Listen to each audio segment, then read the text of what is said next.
Teenage Mutant Leonardo, Teenage Mutant Donatello, Teenage Mutant Michelangelo. I'm not gonna. Imagine if I just did that over and over. Oh, I should do that for if I do like a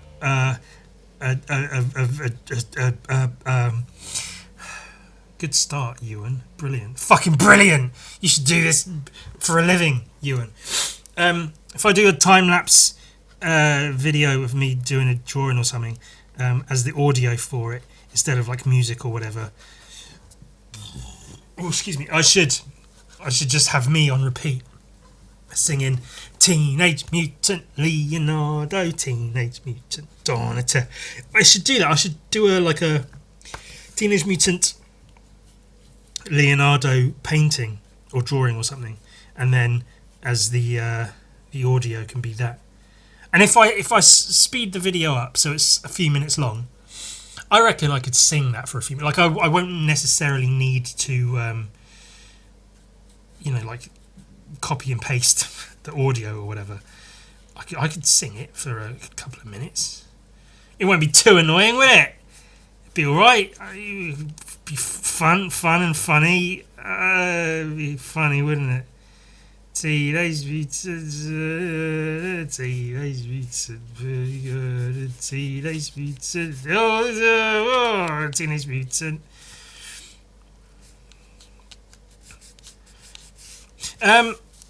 Oh, hi, by the way, everyone. It's good to see you all. How are you all? Me? Oh, I'm sad. I got the big sad. I know last week was a bit of a downer, so I'm fully intending to not carry that on this week. Ultimately, it's my fucking podcast, and if I'm gonna sit and feel my feelings, then so be it. Fuck the lot. But I don't want to. I don't want to. Because I can, but I try not to just sit and be sad all the time. I try to not that. But see, so what it is sorry. Right. So basically, so what it is this the last 6 months basically of this year have just been just a fucking a bit of a shit, really. The last sort of half of this year has just been. I've just not been feeling it. Not to blame the situation, but my sister's passing really fucking threw me for a loop. Whatever the fuck that saying means. And yeah, just sort of threw me out of whack completely, and it's been really hard. It's been hard to make money, which I'm not going to go on and on and on about, but it's also been hard to like get the motivation to try to make money, because the motivation's barely there as it is. Even less so when I'm feeling sad and such. So it's been difficult. But what I basically to try to maybe potentially help for now. What I've decided is I'm basically the rest of this year I'm fucking it off. I'm going to try as much as I need to like keep my rent paid for the next couple of months, and do whatever I need to eat and whatever. And to stay warm. It's getting really fucking cold around here now. But I've decided to just minimal effort. That's what it is. That's what we're doing. Which I try to have that going on in general anyway. But even more minimal effort, even less effort, just for now. Because hopefully I'll have a chill sort of Christmas / New Year's holiday season with friends, as long as it all goes sort of to plan or whatever. And then come the new year, come the new year, I'll get back into things with renewed vigor and energy and shit, and it'll all be cool, and we'll all get a bunch of shit done. Get back into it, because I remember when I first started doing this, the art full time and everything. Right at the start, I put out a call saying, right, please help. I need to make a living somehow, so I'm doing commissions. And so many people got on board and were, I mean, a lot of them obviously wanted commissions, but I'm sure some of them were doing it maybe just to help out. Not that they didn't want commissions, but I'm sure they were, just like, oh, well, I'll throw some work his way, some money, and help a brother out, as it were. Maybe that is the case, maybe it's not the case. I don't fucking know. Who gives a shit? Point is, there's a lot. I had a lot of commissions come in a very short space of time, and for quite a while, I was basically doing like one commission a day, like a full painting. Like I was get this painting done, get it out to the person, onto the next one, next one, drawings, paintings, the whole shishmam. Sometimes not literally one a day, but sometimes one a day for like a few days in a row. And what the benefit I had at that time was I had all of the I have just quit my job and I am now doing this full-time energy, excitement, enjoyment, also stress from I have to make money now on my own for this to work. I cannot just skate by doing my job every day and get a paycheck at the end of it. I have to put the work in to make this happen. So all of that came together and sort of gave me the energy I needed to make it all happen. And I'm not saying I want to get that back, because I definitely do not have that energy currently, but I'd like to get some amount of that energy back, if possible. So that's my plan, is to, for the next couple of months. So this episode is sort of an in-between episode. I've got ideas for specific episodes of the podcast that have like a theme and a thing that I'll be doing throughout. So this today, now what you're watching currently, this is an in-between episode where there's no real sort of plan or goal. I'm just drawing in my sketchbook. I'm just for fun, for fucking whatever. It's just, that's all it is. And the next few might be like that. If I get the energy and whatever to do one of the themed episodes in the next coming weeks, then I will. But it may be the case that for the next few weeks, next month and a half, it's literally the hang and draw podcast, in as much as just hanging out, because that's what I can manage at the moment. And then new year, not necessarily new year, new me, but new year, invigorated, re-energized me, potentially. It's all, there's many factors to take into account. It might not work out that way, and there might be factors beyond my control that conspire against me to make everything shit. But we'll fucking see how it goes. We'll fucking see how it goes, won't we? Hey, we'll see how it goes. You fucking hey, fuck. So what we're drawing now? I got this photo of is it Bill Bixby, the Hulk, the old Hulk from the 70s TV show or whatever, where it's Bruce Banner and he's like transforming into the Hulk, where it's just two pictures of the guy and then two pictures of the green guy, but he is, it's more Hulkish as he goes on. And I saw that and I thought, I'll draw that. It looks cool. I might even paint over it if I want, or put it on a separate bit of paper and then paint that. Because look, the faces sort of blend into each other. I'm exaggerating. If I can be fucked, I'll put the photo up. So this is very much my own version of that. I'm not straight copying the photo. I'm copying the idea of the photo, if not the photo itself, the spirit of the photo of the Hulk. Because that's it. That's all I've got for today. I can manage Let's draw the Hulk. Let's do a cool the Hulk drawing of the Hulk from the Hulk. Incredible the Hulk. Ugh, there's something in my tongue. Pubes, probably. Your mum's pubes, probably. Ah, got him. Speaking of the Hulk, look at this guy. Oh, he's cool, isn't he? That badass. Look at all the lines and shit. Oh, amazing. That's Hulkenstein. See, it's like Frankenstein Hulk. I did that before already.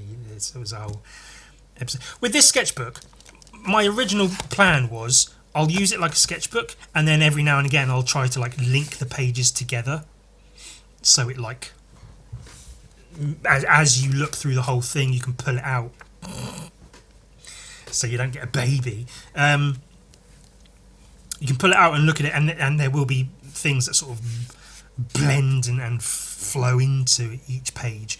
But it's turned out okay. That's maybe an exception. It just happens to be what it is. But for the most part, almost from the start. Sorry, I'm struggling to breathe.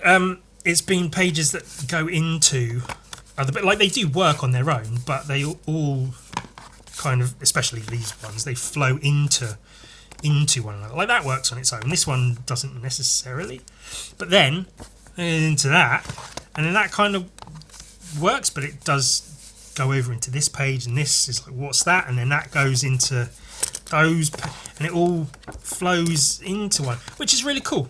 I really like it. I'm really enjoying this sketchbook. I do want to at some point go through and fill in all these just random drawings, colourful drawings, other drawings, just stuff, skulls, servo skulls from Warhammer, little floating skulls with bionic eye attachments and claws and shit. A bunch of stuff, whole bunch of stuff.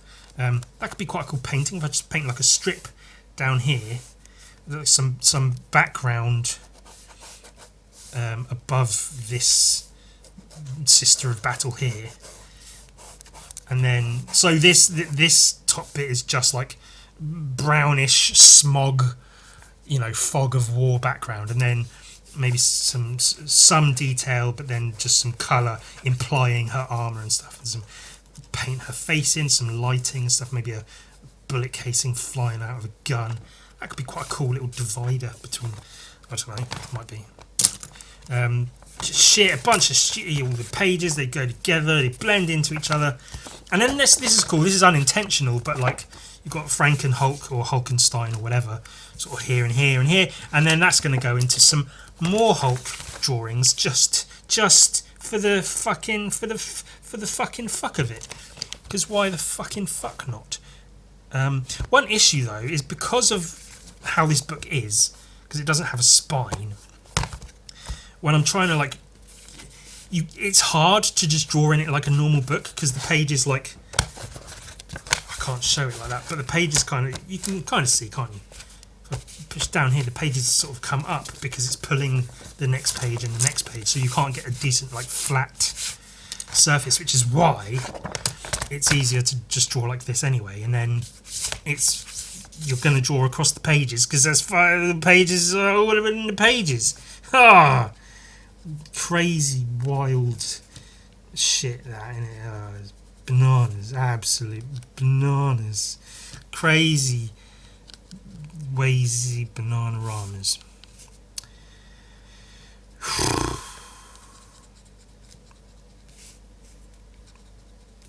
Heavy Metal Magazine is apparently ramping back up. I don't know. I follow them on Instagram, and I've not seen much from them lately. I now realise, and that may have been because I didn't know. I don't know if they've. I know nothing about what I'm talking about. All I know is they put out a post on Instagram saying something along the lines of, "The new Heavy Metal Magazine is happening soon. They're, I don't know, revamping it or renewing it or doing something, some new rendition of Heavy Metal Magazine." Heavy Metal Magazine being comics collective magazine with lots of cool, Mobius has been in there, Bisley, Frazetta, all the classic, all the good ones. They've all had their time in, drawing shit in it being in Heavy Metal magazine. It's all like sci-fi, fantasy, just cool comics. A lot of hand-painted stuff as well, even since back in the day. Because there's a lot of like European. It might be owned Europeanly. I'm not entirely sure. But yeah, a lot of European artists like Mobius, etc. And Europe is sort of Italian and French comics is where the hand-painted style really comes from. So it makes sense that they'd be in the pages of Heavy Metal magazine. I've sent them stuff before because they don't necessarily have like an open submission policy, but every now and again they do say send us stuff and we'll see if it's worth publishing or whatever. And they tend to publish smaller stories, like several pages long, and then they may do runs of like several pages one week or one issue, several pages the next issue, continuing the story. So I've sent them Gun Viking and stuff before and been like, hey, that's a thing. So they put out this Instagram post saying we're doing new stuff, and apparently like the tone of that post they put out was very like, we want new artists, we want new stuff, so everyone tag your favourite artists and send us stuff and whatever. So I mean, really it would be silly not to send them also, very, very nicely, and it warmed my heart a little bit. A good handful of people tagged me in that post where it said like, tag your favourite artist down below. So quite a few people in the comments tagged Ewan. Sometimes Ewan, me, amongst other artists. Sometimes just me. So maybe I was tagged enough times that someone would think, who's this guy, and look me up and go, oh, sometimes his work's pretty good. And you may recall some time ago, embarrassingly long now actually, I was putting together I was redrawing and repainting the first 6 pages of Gun Viking to use as a portfolio piece to send to potentially like 2000 AD or whatever, even though they almost straight up do not take submissions now. I think you have to like apply for one of their special competitions they have at Thought Bubble Expo or whatever. I don't fucking know. But yeah, that was my plan. I started painting one page and I didn't like it. And that's actually been the case with the issue 6 of Gun Viking as well. I got a bunch of pages done, but I'm just not happy with them. Because I really have moved away from the initial vibe of Gun Viking, which the whole thing was just, hey, let's paint a bunch of shit and it'll be fun and we'll call it a comic book.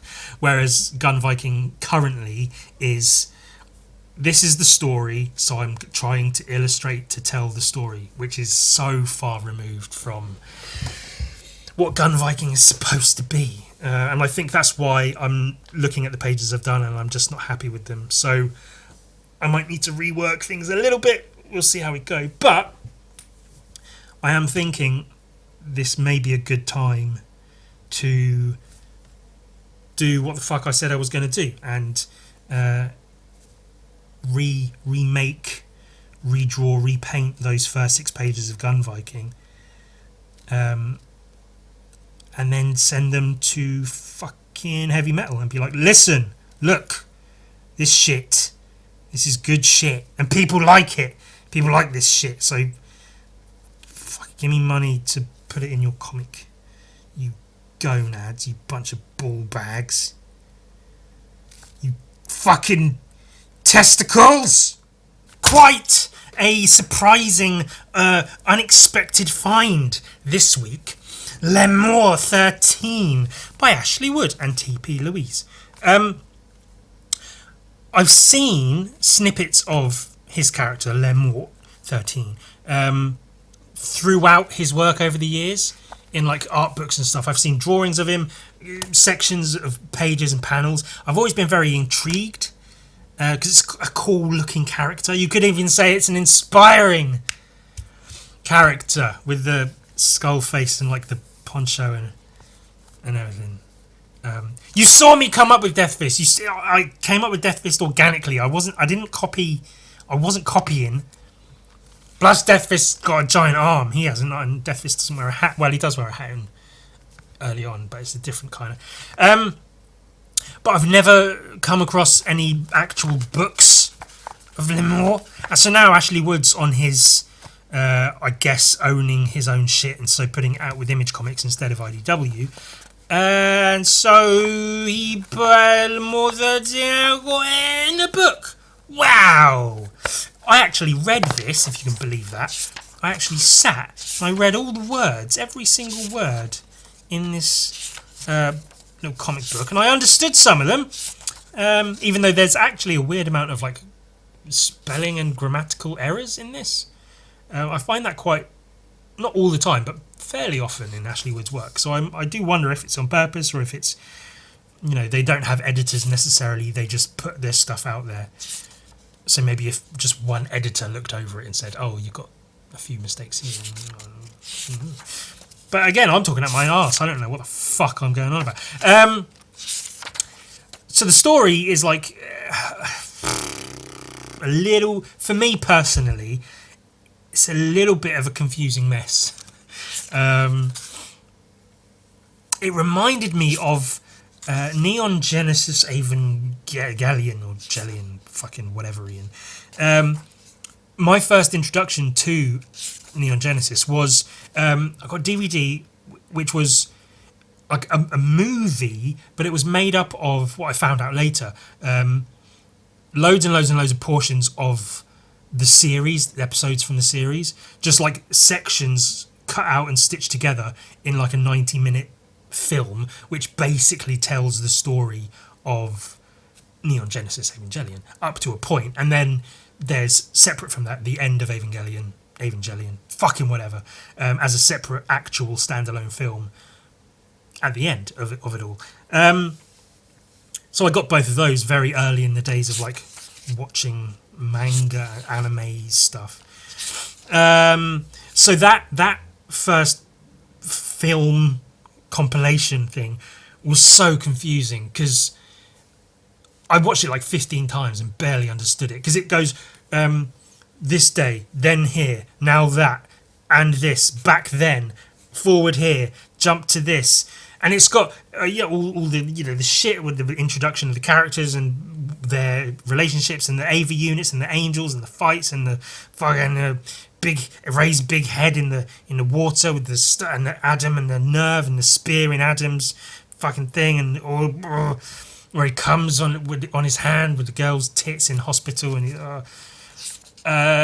brilliant. But it's just it's insane trying to comprehend it all, because it's just all this stuff. It's series and series worth of stuff crammed into like 90 minutes, and this reading it reminded me of that, because it's so like there's a bit of the story here and then a bit of the story,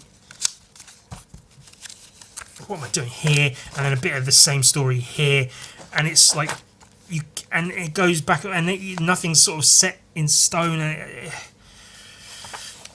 I sort of throughout I understand what it is. I now know who the character is, where he came from, what his motivation is, and why he is what he is. And I got all of that from reading this, which I didn't know previously. But in terms of the story of this comic, it's a little bit So, point is, all of that is to say, I read it in a somewhat dark room, which I usually am in without a lamp or anything, purposely not really paying attention to the pictures, because I wanted now to forget all the words, forget the story, just look at the artwork, now here with you, here now. And what a cover. God, it looks like a Western comic or something, doesn't it? It almost looks like a cowboy. Great character, though. Ashley Wood's shapes and style, just it's so brilliantly done. And that's a lot of like, there's almost storytelling just in this, with the guy he's got a skull face, poncho, his scarf goes wild with his hat. He's got a bone for a weapon, I guess. There's a zombie or something in the graveyard. The colours, the brown and then the white and the... That's really cool. The back cover, I like the red ink on a meat grinder or something. That's kind of neat with his scarf again going wild. And there's cool skulls. There's a lot of cool skulls all the way through. So there's that to enjoy. That's really cool. I love that. I like the like this is all detailed and then that's just shape. And I really like that in general in art. I think I've even done it a few times where you have like 2 or 3 panels or whatever, and then all of the focus and the detail is mainly in the one panel, and then it moves through the others, but with just sort of shape and composition and stuff. Just like this. It's a good example, isn't it? And I like that sometimes Lemore is like more person shaped and more obviously a person in a coat, and sometimes he's literally just shape, sometimes he's just shadow or whatever. I do quite like that. It's set in Southport. This is a bit of text about the place, the town of Southport, which is really cool. Very reminiscent of Far Harbor from Fallout 4, the DLC, which is really, really good. Which I only actually played like maybe a year ago, if that, for the first time. But it's, I like an old derelict fishing town, boats and old decrepit buildings and seagulls and shit. And something that happens quite a lot in Ashley Wood's art, and a few times in this comic, whereas, like, because you can see that's obviously a very simple drawing of a boat, but that's a boat, so you go like, oh, so this is ocean. Whereas without context, if you just look at the art, you can kind of figure, oh, mountains, I guess, grass probably, and I guess this is the same, but then you go, oh no, okay, so that might be hills and grass, but it might be waves, and I guess these are like bits of wave, and then this is waves. You almost can't tell what you're looking at without like context clues, like a boat, and then knowing that's water, you go, oh, okay, yeah, no, there's like they look like waves. The mark making he's used, a little bit sort of impressionistic, but fucking whatever. And similarly here, like if you didn't know it was in like a seaside resort town, a fishing town, you might look at that and go, what the fuck is happening here? But then, okay, rigging of boats, old closely clumped houses in the background with little windows and chimneys and things. That's a guy in a phone box. When I first read through this, I didn't know what the fuck I was looking at, but then sort of phone guy, oh okay, phone box is luggage, and you get it. There's a whole thing with there were dead robots from a dead robot army, and there was a coup, and there's a load of dead robots that were in like graves and in museums here on this little island.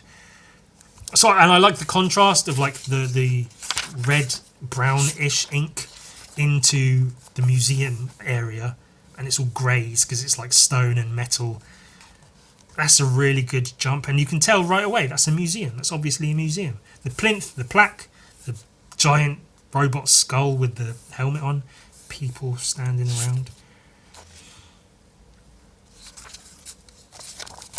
That's cool too.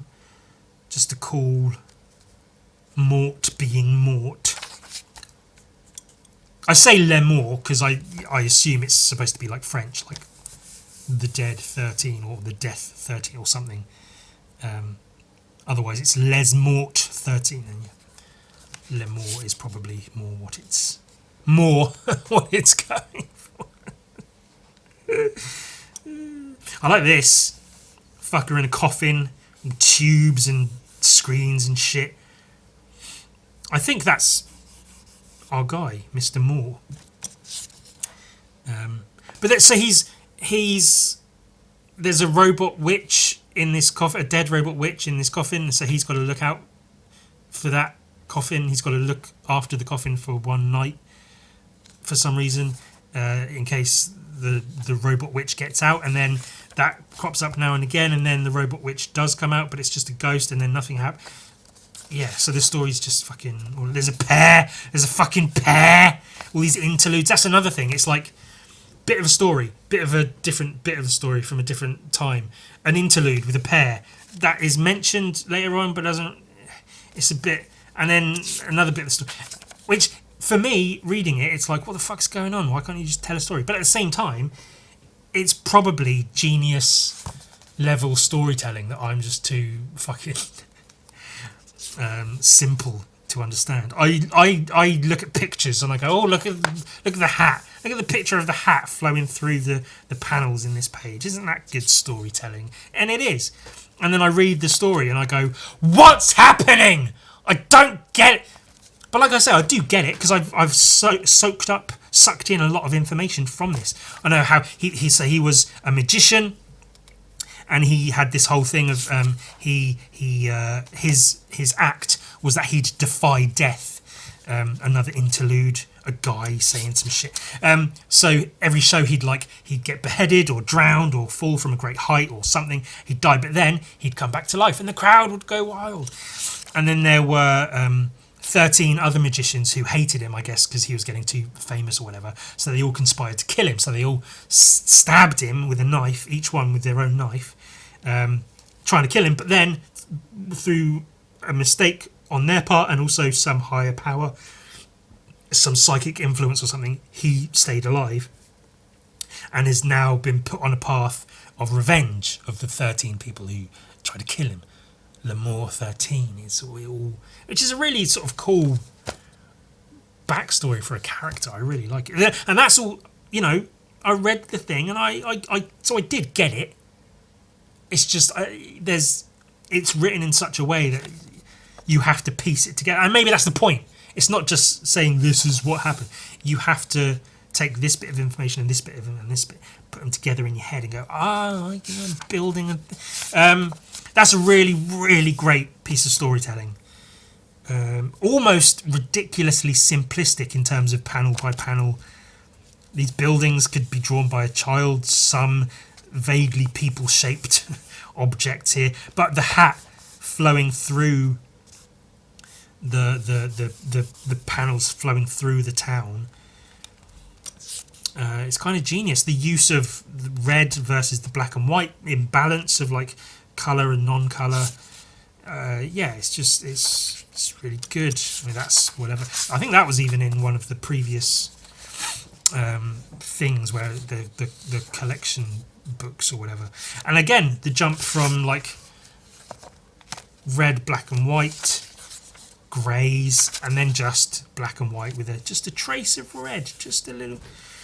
This robot guy finds a tarot card in this room, and this room. So, I mean, his panels are always so great because they're not even panels. He doesn't draw panel borders. He just draws pictures in sections, so they become panels in themselves. So this is obviously a 4-panel thing. You can just about see he's left gaps for the dividing gutters or whatever. But also his line usage. He uses one of those like flat sort of metal nibbed pens, I guess. But so few lines, really. But placed in such a way, so like expertly placed, so as to create these solid objects in space out of minimal lines, like thick chunky lines for the deep shadows, and then the thin lines showing like the movement almost of the plane or the grain in the wood on the floor, really setting the space of the room that he's drawing. And like I say in every fucking comic, texture is so important to like enjoy and feel something from the artwork. And Ashley Wood's art is just almost entirely texture. It's almost like texture unbound. Like, I guess this is like old stone buildings and stuff where it's just fucking blocks of ink. But you just read that as a building, these person shapes just in the space. It's just texture. It's just texture. The entire thing is made out of texture. And that's brilliant, really. The armchair's such a good armchair. And it's not neat and tidy, but it's not ridiculously scrappy. it's blocky enough that it fits into the. Yeah, it's good. This is a great page. The tarot cards. So he's got this lady burlesque, who's like, I guess, like a psychic medium, a tarot card reader or something. So she's reading maybe his fortune or something. I don't know much about tarot cards. I know there is a Tower tarot card. There's a Death tarot card, and there's like numbers of swords. So maybe that's a 4 of swords or something. And look, that one I guess is Death, and it's 13. Dead 13, Lemore. It's clever. It's all of these pieces that seem random and confusing. They do form something, and it is something that's very interesting to sort of behold. But this is great because she's looking at the cards, so the cards are laid out like that. So this is almost one big panel, but it's almost individual panels with these tarot cards. And I love that he's just drawn them all individually, almost messily. He hasn't used a ruler to make sure they're all straight and the same dimensions, to make sure they're all laid out perfectly. It's just so good that, like, and the use of colour as well, the red amongst the black and the white. And I say white, but like it's this newsprint, this matte, uncoated, like almost newsprint, old school paper, which really adds to it. Which that adds to Ashley Wood's books in general, that he really pays attention to how they're printed. Whereas even like me, I just print shit, just put it out as long as it's in a book and it's printed and you can look at it. I'd like to be in a position where I can put more effort into the type of paper and stuff. But Ashley Wood, he is in that position and he puts the effort in. He really cares about types of paper and inks used. Really minimal inks, like some black, some red, some like grey and stuff. But that it all helps to form the visual language of, you know, the story he's telling. Really fucking cool skull. There's something almost like Bernie Wrightson about it, where Bernie Wrightson used a lot of line work, and he used lines and hatching, not necessarily cross hatching, but a lot of hatching to make up like his forms and stuff, especially when the lighting sort of necessitated it or whatever. And this feels Wrightson-ish in that respect, of using the lines, not cross hatching, but just all these collections of lines to build the form and the shape of this helmet. But also the directions of the lines kind of almost find the grain, I guess, of the helmet, with the spots for highlights and texture. And then this, I guess, is like a bullet hole in the helmet, hence the fucking thing being dead. With like this just a little bit of white here, and then some like patchy white areas here, making it kind of grey. Barely anything, but it's just enough like line and texture to show that that's a bullet hole in this helmet. And then the ridge, the like rim of the helmet being drawn the way it is, it implies the shape of the helmet so perfectly. And then the strap and the skull with, you know, you can tell it's a skull, but it's not like he hasn't painstakingly drawn a skull. He's just sort of like, almost with everything, gives you enough information so you see it as a skull. But yeah, that's such a good drawing. So good. With the solid black versus the line work, that's really fucking good. And another one, look at that. Bloody great. Yeah, just again, just really fucking good drawings. I love it when he does these buildings as well. There's something almost Mignola-ish about them, where Mignola does his like old English buildings, you know, buildings built hundreds and hundreds and hundreds of years ago. When there wasn't city planning, they just went, my home's going to be here, so I'll build a home here. And then someone went, I'll build my home next to yours, I guess. And it's not even in a straight line. It's like tilted at a bit of an angle. And that's how like English towns got built. They just built things and then connected them by roads. And that's why none of it's gridded or whatever. It's just fucking a mess. But then, you know, those buildings, like the beams, they use sort of sink. So the buildings kind of sink a little bit and lean, and sort of bits fall apart and fall off, so the buildings become rickety and hickledy-pickledy, which is brilliant visually just in general, but when, used artistically, it's a really, really good visual thing, a treat, if you like. Mignola does it really well in his Hellboy comics and such. And Ashley Wood does them really well when he does them, because it's all texture. The windows being all sort of misplaced and out of line and stuff, just brickwork and chimney stacks and whatever the telegraph pole fits into it. Great use of like shadow colour, and the shadow all sort of funnels down, and then Lemore's scarf and hat there. It's just quite good, isn't it? And I like this as well. Like, that's Lemore, like his cape, his poncho, his coat, whatever. It's just shape. It could almost be Batman, couldn't it? With his scarf trailing off behind. But then you get a close up and you see his detail. I love that. Like, he can be, he's basically that shape there, but he's got detail to him. Whereas here, it's just fabric blowing in the wind. Again, with the buildings and use of panels, it's just so just fucking. I mean, I made a whole video about the genius of Ashley Wood as a comic book artist in terms of storytelling, narrative, layouts, and compositions and whatever else. And I don't think I've really looked through an Ashley Wood comic and not thought that. It's just everyone. And then, so you get something like this. Like, this is like a robot-built tower, the Iron Tower, with a robot inside. And these panels feel very robotic when compared to this.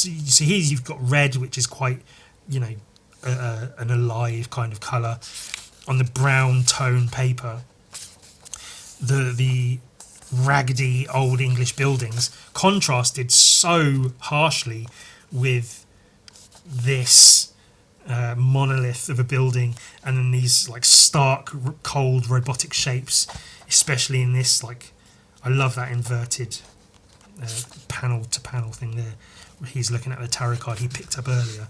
See, because that's him from.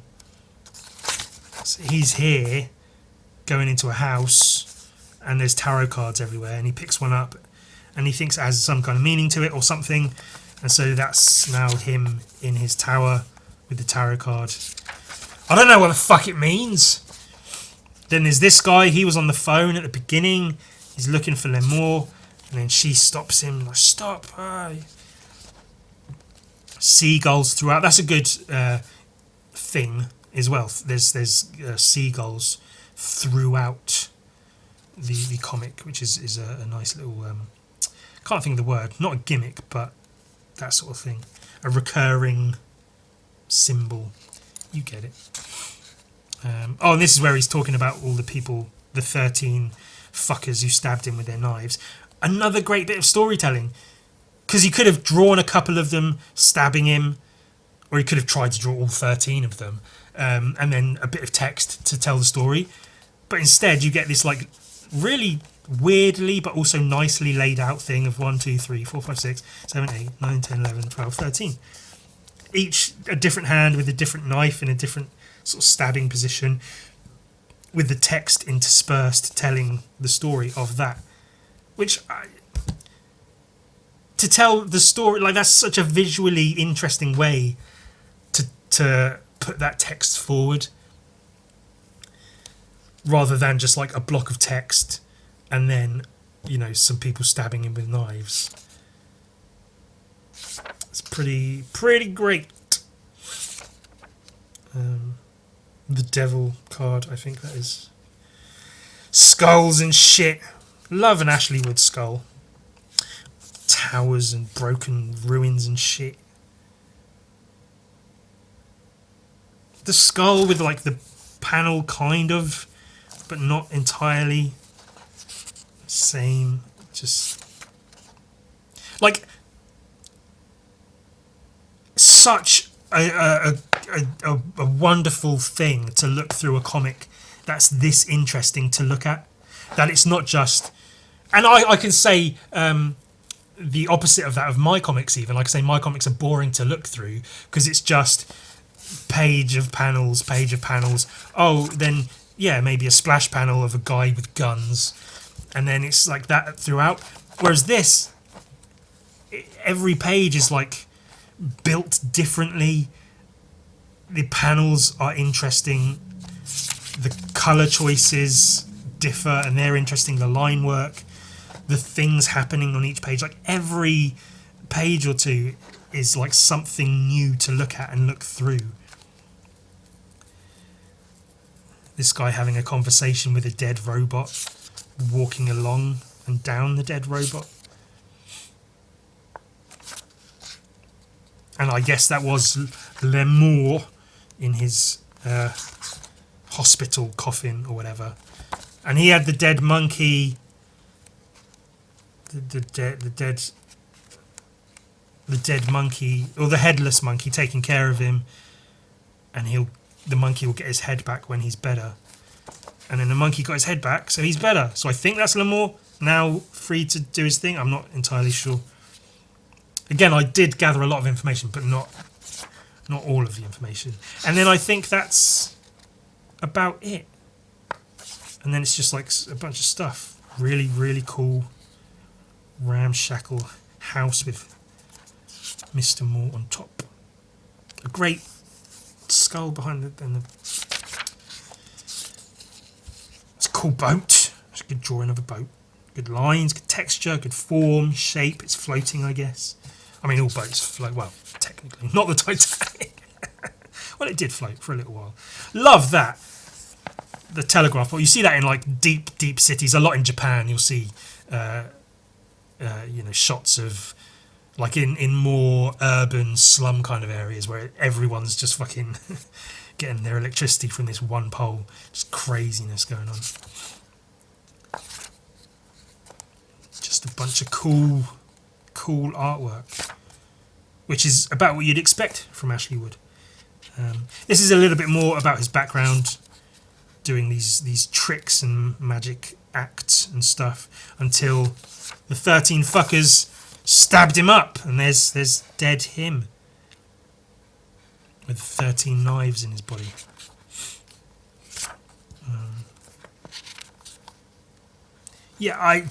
This one. So I think the last few Ashley Wood comics I've looked through, I've been like, there's a few decent bits in it, but it's whatever. There's a lot of text, because that's just what they're doing with those particular collection books and things.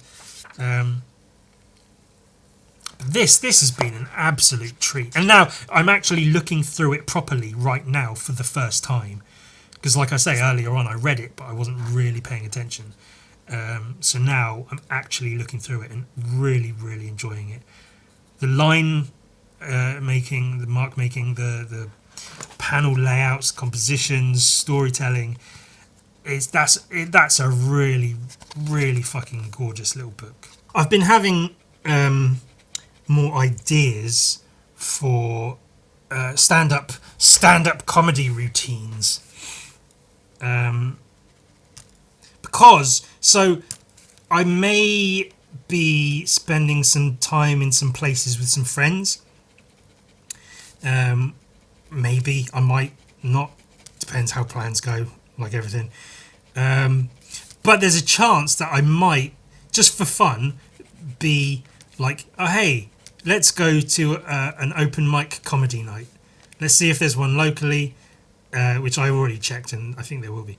And let's go do some stand-up comedy for fun. Let's just fucking hang out and do stand-up comedy. Just because I don't know, I've not necessarily been getting that itch to try to do stand-up comedy again. I think it comes and goes, but it's just I genuinely just thought it would be funny to do with that friend, just to jump it on them, to drop that on them, to be like, hey, let's go do a thing. It's very out of the ordinary for, I don't know, I guess most people, most friends, like, you say, what do you want to do tonight? Oh, let's go and tried and do some stand-up comedy at an open mic night. Most people, that's not really a thing. So that could be just fun to do in general. But I was thinking, like, what would I do? Because it's not like I thought I've got all these ideas for stand-up routines that I want to try and do. I have ideas like that now and again. They do crop up, and some of them I might note down or like file away in my brain as like, oh, if I ever do try to do stand-up, then I'll fucking. Because in case you weren't aware, I have done quite a few open mic nights actually over the years, not recently, but yeah, I've done a few. With mixed success. Sometimes people laugh when they're supposed to. Sometimes they very much don't. One thing I realised, I guess kind of late into trying all of that, is that open mic nights, really, the what you should do for open mics is just try to be funny. Because one of the problems I discovered, was I really tried to make like a 5-minute routine that was like joke, and it was structured and it wasn't necessarily funny, but I tried to do a thing, and I'd even to the point of rehearsing it and timing it and being like, okay, now I say this bit and then I say that, and then that should take about 3 minutes, and then leaves me this so I can do this bit and that. But now I realise, like, it's not the environment for that. If you've got ideas like that, then it's a perfect environment to try them out. If you've got them already, you're like, oh, I want to try out this bit of a routine or this bit, then yeah, try them out. But the idea of like trying to come up with bits to do at an open mic night, it doesn't really fit the vibe necessarily. And that's speaking very generally, because I'm such an expert on comedy. But it's really a place to just try to be funny and get used to being funny in front of people on a microphone, and I guess practicing timing and joke telling and stuff. And then if you get more into it, then practicing routines, and if you get sort of popular, you get known, then really, yeah, trying routines and stuff. But so that's, I think, one thing I want to do if I go again is to just try to be funny, which I have a few ideas of like bits to do, but not really structured jokes that have really specific timing, and I stand there, I guess, hoping they work out, thinking, oh, I worked really hard on this, I hope they laugh. But rather just like a couple of ideas that, like, oh, I could do this, and that would be quite funny. I think that would be quite funny. Am I going to tell you what they are? Yes! I'm going to basically do my stand-up routine to you now, even though I'm sitting down. How does that work? I don't know. I must be some kind of wizard or warlock.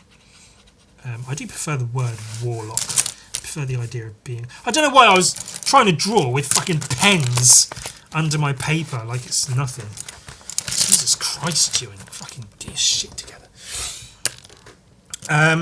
Right, so the very first thing I'm going to do is, and I will have something prepared if we're going to go and do the stand-up comedy. First thing I'm going to do is I'll get the mic in my hand and I'll say, hello everyone. Firstly, I just want to gauge where we are at, you and I as an audience, where we're at, if we're along the same lines. And then I'll hold up a piece of paper, and on the paper, in big block, bold, capital letters, it will say the word poo. Now, I know what you're thinking. Is that it? Is that really it? Is that it? Is that the whole? Is that it? Is that the whole thing? Is that what you're? Is that it, Ewan? Is that your whole idea? Is that yes? That's it. But that's right. So I'll do that because, there'll be other comedians doing other bits and whatever. So then I'll get up there and say, I just want to test this. I just want to make sure I see where we are, see if you guys are on the same, plane as me, if we're thinking along the same lines. And then pull out this piece of paper, poo. It says poo, big letters. I won't say anything. I'll just hold it up for a few seconds and then gauge their reaction. And that is for me, as the person doing stand-up, to sort of figure out what will and won't work. Because that can be one of the most daunting things, is you have something that you think is really funny and maybe has been funny and people have laughed at, but you don't necessarily have the right audience for it that night.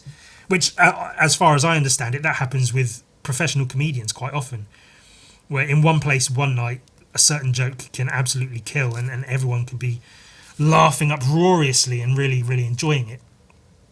And then the next night, maybe in the same place, maybe a different place, the audience just isn't full of those kinds of people and they don't get it. So you have to sort of work around that, I guess, and figure something else out. So I assume the good comedians have like prepared bits they can do if that happens, bits that they know that if they don't work in one place should work in another place, or bits that will just work regardless. And when I say all of this, I'm not including myself in like, oh, as a comedian I know I should be prepared in this and this and this. This is all shit I've learned through, I guess, watching some comedy, listening to interviews and stuff. These days there's very few comedians I actually rate or care about, and I haven't been into comedy much lately at all. Like I say, I just thought it would be funny just to try open mic as a thing to do, not to try to be a comedian, but it would just be fun as just a thing to get up and do. There's not much else going on, let's go and do some comedy. So that could be my way to gauge what kind of audience I'm working with. If I hold up a bit of paper that says poo on it, and I think we can all agree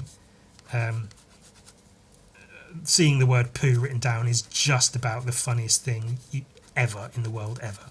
So there should be a big, huge guffaw, a lot of laughter from the crowd for that one.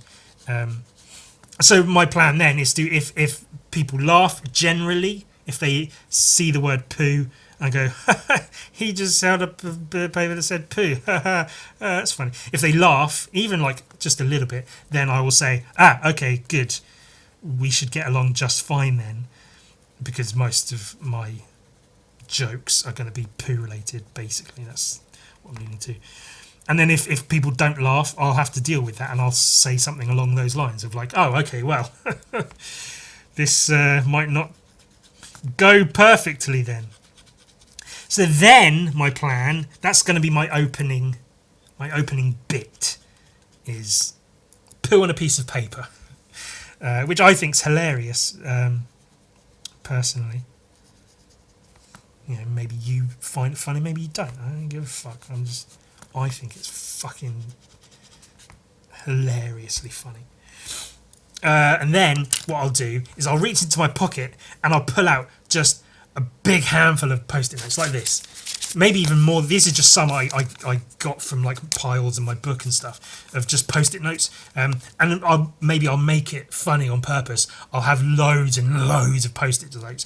Post-it notes all scrumpled up in my pockets. So when I pull them out, they just go everywhere. So there's just fucking Post-it notes everywhere. And that'll be quite funny in itself. Because I'll go, right then, let me get my notes. And I pull them out and it's just fucking stuff. And maybe I'll have like, I don't know, fucking cigarettes and trash, a crisp packet, a fucking Capri Sun, like an empty Capri Sun or something, just shit everywhere, because that's kind of funny in itself. And then I'll pull out all of these and I'll say, oh, you know, my job is an illustrator. I draw pictures for money. That's how I make my living. But a large part of that is coming up with ideas for pictures to draw. You can't draw some shit if you've got nothing in your head for what to draw. So I use Post-it notes. I write ideas on Post-it notes, and sometimes they lead to drawings, sometimes they don't. Sometimes they're just nice thoughts to have written down on bits of paper. So I thought I'd share some of those with you now. And then I'll go through, and then out of character, then I'll go through my Post-it notes and just that for 5 minutes, or not even. I probably spent a minute doing the poo thing and talking a little bit, an introduction or whatever. And then I spend a few minutes just looking through this. So I pull out the first one. I go, oh, to the crowd, Jesus kind of rhymes with penis. So that's, you know, You can use that if you like. It's a smart person's comedy, that is. It's thinking man's, wordplay. Monkey knife fight? Ah, imagine that. Oh, no, The Simpsons did it, but imagine that. Big letters. Edgar Allan Poe. Edgar Allan Poe. Because that's just funny. And that's also a callback to the poo I had on the bit of the paper. The poo I had. Some of this, as I'm saying it right now to you, some of this is as I will say it to the crowd, and some of this is me saying it to you. So it might be confusing. You should replace the word money with the word monkey, and that will improve society tenfold at least. If instead of like, oh, how much money have you made, you say, how much monkey have you made? And I realise monkey is like, in Cockney slang, monkey is like a unit of money. So, free popcorn chicken. So, some of the notes are just, I don't have much context for that one, but it's just an interesting one. This one just says baby bacon with a question mark. So baby bacon. It's funny. This one's a drawing of a bum. And then I can like show it to the crowd and be like, look at that, it's just a drawing of an ass. That happens. It's funny. And if all of this goes south, what I can then do, like if they're not finding it funny, I can use that, and I can use it's not being funny to try to make that situation funny. So instead of being like, this one's a drawing of I can be like, now I've got drawings of bums. I don't know. This isn't. How about the? It'd just be funny. It'd just be funny to stand on stage being like, look, this one. I'll have to like show the person in the front row. Look, this is my brother, and it's a drawing of a guy. This is my half brother, and it's a drawing of just the top half of a guy. It's wordplay again, like the Jesus penis thing. It's smart. I used to. Oh, this is a true one. I used to think girl dogs were bitches because I knew girl dogs were called bitches. But I thought that boy dogs were called bastards. I thought they were bitches and bastards. That's what I thought. One big, you get it, glove that looks like a foot. Wearing a thong, but not as underwear. No context needed. This one I thought I might even be able to get the crowd to say. I won't. Penis to the tune of YMCA. It's fun to stay at the Penis. It's fun to stay at the Penis.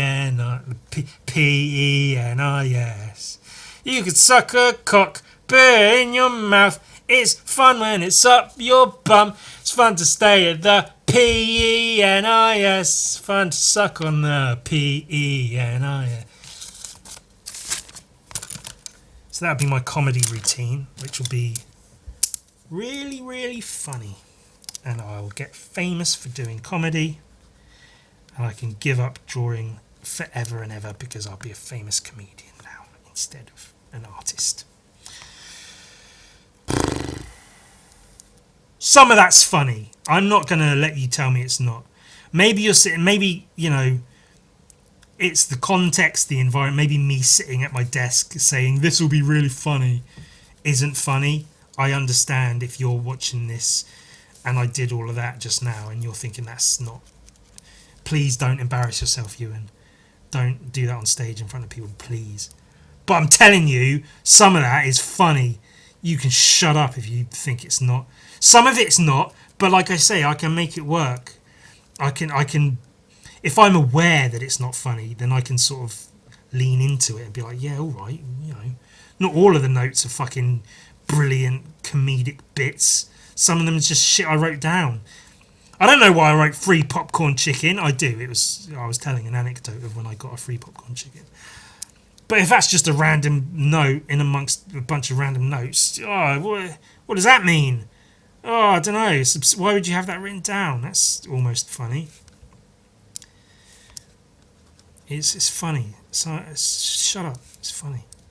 It's funny. It's funny. Yeah, it's funny. Don't even worry about it. It's all fucking funny. It's funny. It's all funny. It will be funny, I swear. It has to be. Well, no, it doesn't have to be. It's, it might be. And that's the thing. It's just at the end of the day, it would just be funny to, because I miss doing that. It's been quite a while since the last time I did an open mic night. Didn't really go that well, if I'm being honest. But I miss doing it as a fun thing to do.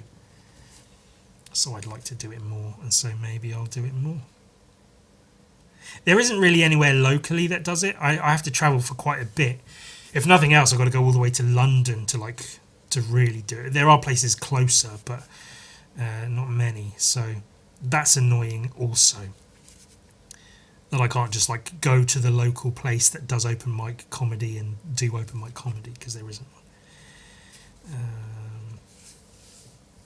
But fucking whatever. Shut up.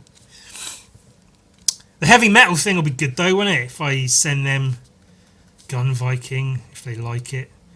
Which, history, my luck, the history of my luck with these things would dictate that they won't enjoy it and that I'll never hear back from them, because that tends to be how it goes. Because I've sent them stuff before and not heard back from them, so why would I suddenly hear back from them now? But then they said they were doing this new thing, whatever the fuck that means. I don't know. They were very vague. We're doing a new, you won't believe what we've got going on, guys. It's all happening now. New heavy metal coming. It's coming. It's coming. Ugh.